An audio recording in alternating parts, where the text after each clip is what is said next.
To many, it's the perfect choice for a one-watch collection. The Submariner is a true Rolex icon, and to a certain extent, an icon among all diver watches. When Rolex released the new generation of Submariner in 2020, it soon became the center of attention for Rolex enthusiasts. They pored over the specs and the movement of the watch while comparing it to the previous generation, reference 114060.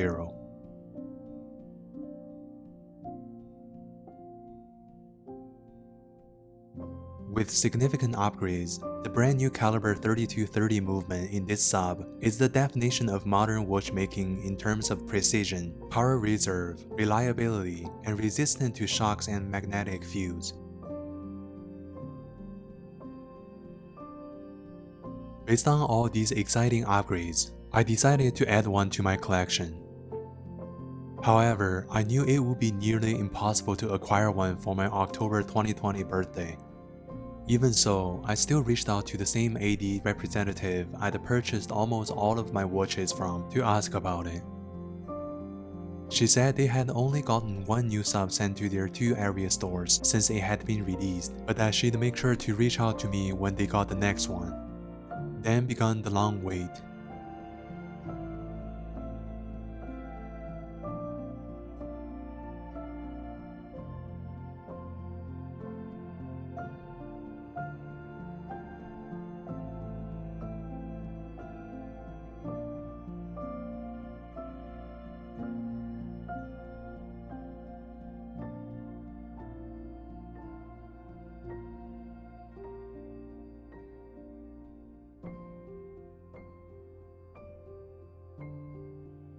I figured I wouldn't get a phone call until at least a year later, but the AD called me in February 2021.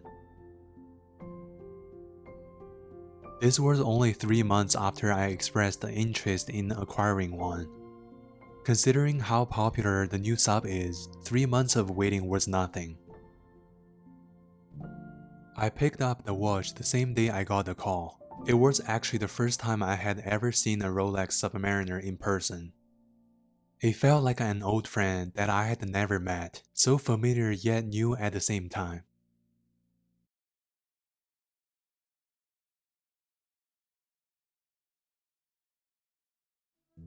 As you can imagine, this watch has gotten a majority of my wrist time ever since I got it.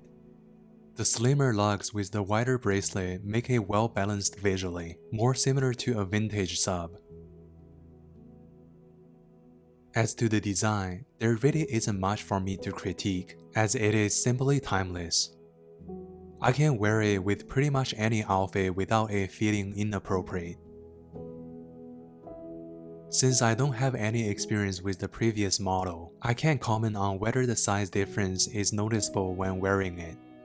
But the 41mm case by no means feels big to me.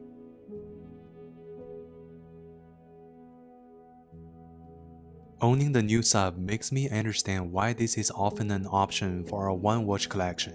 Even more so because of the 70-hour power reserve, which is nearly 50% more than the 48 hours offered by the caliber 3130 in the reference 114060. Is the new sub a great investment? The new 2020 Submariner might be one of the safest Rolex watches to buy when it comes to investment. It's certainly increased a lot in value in the past couple years. However, I'd still try to avoid buying it from a reseller. Beyond the actual monetary value, I think it's also a great watch to hold on to and experience with time.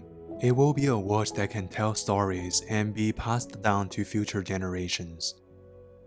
So, would the new sub be my choice of the perfect one-watch collection option? Absolutely. There really isn't any reason why it shouldn't be.